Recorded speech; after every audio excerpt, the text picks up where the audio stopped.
si no se redueixen les ràtios de professor-alumne. No es podrà. Se fa no creïble la reforma si no se redueixen les ràtios. Això significa invertir en estudis superiors. No dic ja de l'adequada dotació de professorat i de personal d'administració i serveis, justament per a fer front a això. Una qualitat que es projecta en una doble orientació.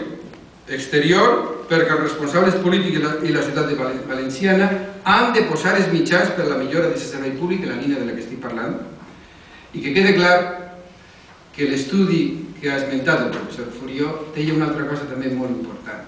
Aquest estudi de contribució de les universitats públiques, la condició socioeconòmica de les universitats públiques valencianes, és que per cada euro que el ciutadà valencià inverteix en la universitat, 3 euros reverteixen en els valencians i les valencianes.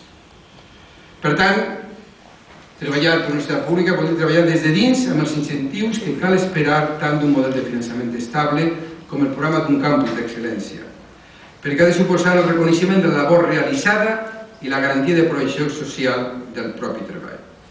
I això, torno a repetir, i en el meu programa està ben explícit, subratllant que la tercera gran missió que planteja Bolonya i que nosaltres creguem que és la transferència de coneixement ha de ser igualment protagonista del futur de la nostra universitat.